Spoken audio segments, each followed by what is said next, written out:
Luka needs a screener and an anchor, a guy who's going to rim run, who can play pick and roll, who can roll hard to the basket, who doesn't really need the ball like that because Luka needs the ball. And for now, LeBron needs the ball. And Austin Reeves also needs it a little bit. That's not what Ayton does.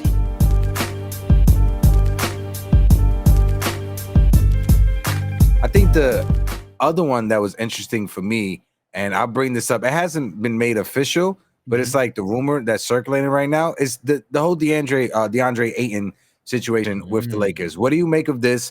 Because we all know that LeBron James opted into the last year of his contract, the first time he ever did that in his career, and people are making a big deal out of it. What's your thoughts around Ayton coming to the Lakers? Ayton, obviously, he's going to be a starter with the Lakers. That's something that he wanted with Portland, something that he's been wanting. And I think DeAndre Ayton, if he was born 20 years ago, or if he was playing 20 years ago, we would be having a different conversation around DeAndre Ayton. DeAndre Ayton is an NBA center from the 2000s, not from the 2020s. Part of it is also, okay, let me back up. Let me rewind.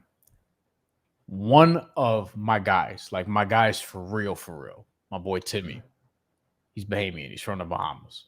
Like he's from the Bahamas. He comes out here to New York occasionally, whatever. And I see him, say what's up. I talk to him regularly, etc. He was in New York for the draft, covering VJ Edgecombe, 3rd overall pick, who I love, and I think is going to be great, by the way. That Philly got him. He has warned me about DeAndre Ayton, like, yo, he don't really love basketball like that. You know what I mean? Like, he's talented, but like, you know. And Phoenix didn't want to sign him to like a big contract. But they didn't want to lose him for nothing years ago when he was a restricted free agent. Indiana signed him to a massive offer sheet. They were interested. And Phoenix was like, we'll match it, even though people didn't think they were going to. Because Phoenix was like, we don't want to lose him for nothing, because NBA teams are always scared about losing players for nothing. And I think with DeAndre Ayton, it's just like it's empty calorie numbers. You know what I mean? Like he's one of these dudes, like he'll give you 15 and 11 in his sleep. He can do it in 22 minutes. But he kind of just does that. You know, like he's not really, like he was on good teams in Phoenix, but as you can see, like they were trying to get off of him for a reason. It just hasn't translated to winning for whatever the reason is. Remember, they had Devin Booker, they had Chris Paul, they had Mikal Bridges, they had Cam Johnson, who we mentioned earlier at the top of the show. Like there's just like he puts up numbers.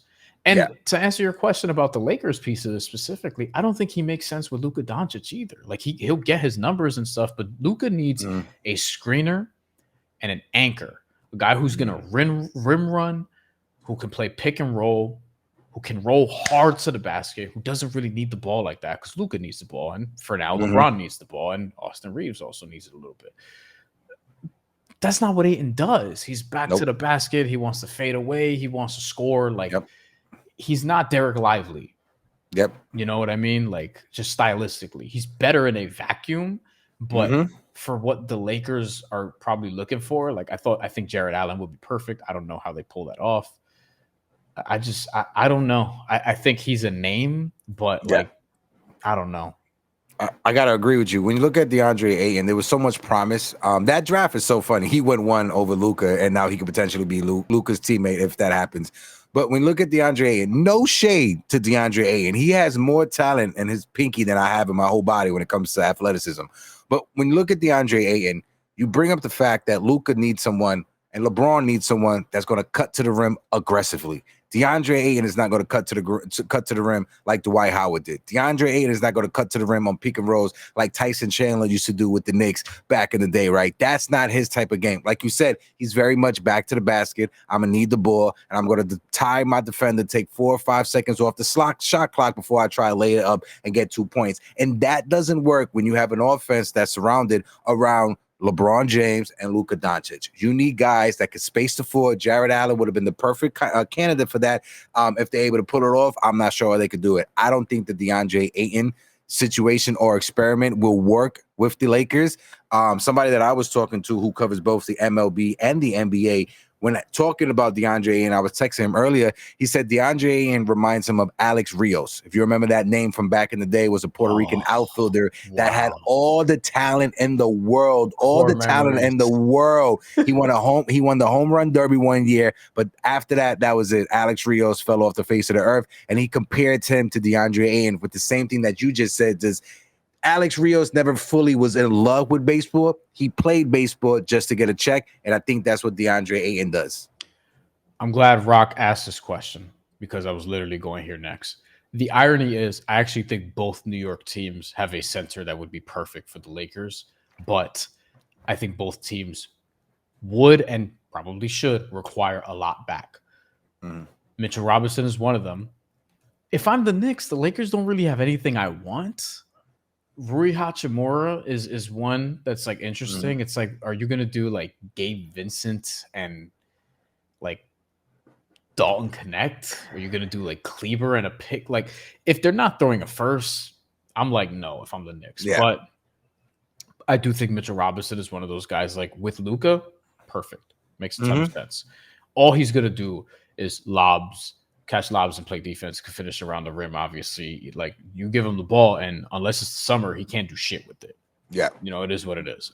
With Nick Claxton is the other one, where if I'm Brooklyn, I'm like, hey, y'all need a center, y'all need an anchor, you need someone who can catch lobs, who's athletic. You know, like Claxton's another guy that makes sense.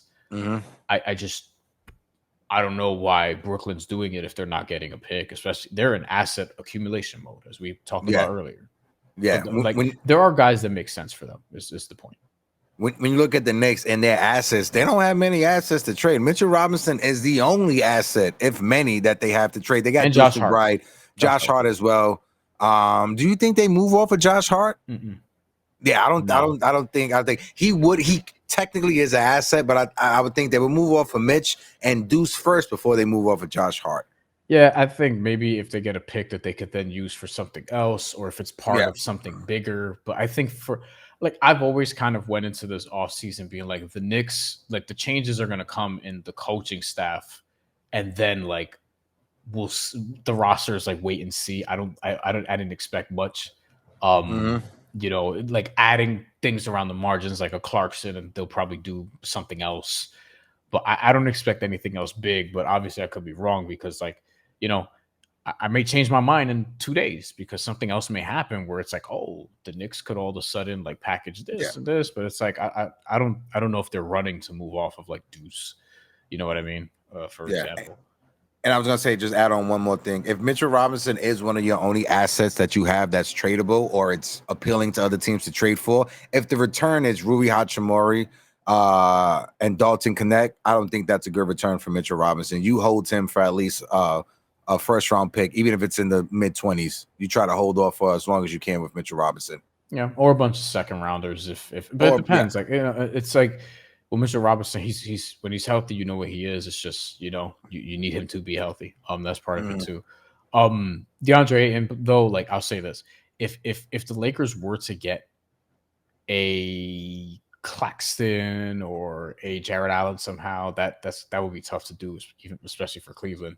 And I don't even know what's in it for them at that point. But I mean, unless it's LeBron for Garland and Jared Allen. But I don't. I forgot I had my soundboard. My fault. This entire time. Oh, we're gonna have fun with it. By the way, we might do this again tomorrow. If you don't know, we're streaming on both the Uptown Sports channel and my own channel, which is just at my name. So subscribe to us both, support us both. We're gonna do some more collabs because we've been talking about doing this for a while. We feel like now's the time. We've been talking about Discord too. We want to launch. We're in the process of launching. Yes, we're in the process of launching a Discord. Shout out to everybody who's in the building. We got over 425 people watching us collectively across all platforms. Guys, if you guys can, follow my man Bryan. Make sure you guys go over to YouTube. Follow Bryan Fonseca. You could just look it up, just like the name is typed up on the screen. Google it on YouTube, on all social media platforms as well. If you're on my YouTube, if you click the description of this video, Bryan's channel is in the description of this video, y'all. I have Hector's information in the description of mine too for the people here on my channel. So we appreciate it. Yeah, we want to do another one of these tomorrow night. By the way, I should mention. So if some things happen, if it's just completely dead, maybe we'll come on here and speculate a little bit. And obviously we want to talk some Mets Yankees later in the week, even though the Mets. I was going to say Thursday we'll be doing a Subway Series special. It's going to be big. Sunday I'm going to be at Citi Field covering the game. So make sure you guys are following on all social media platforms on TikTok, and make sure you spam the chat so Bryan can get a TikTok also. I just want to put that out there. Yeah, I have TikTok. I just kind of post there from Opus, and then I just don't go on it. I clear the notifications. That's it. The Mets are pissing me off. We won't talk about them today. But I'm very worried, and yeah, I'm just worried about my guys. Anyway, what else do we have for free agency that we need to touch on? For free agency, what else do we have? Real quick, Ayton was interesting. I do think I wanted to say this as you pull up something. I do think Ayton could be functional as a backup.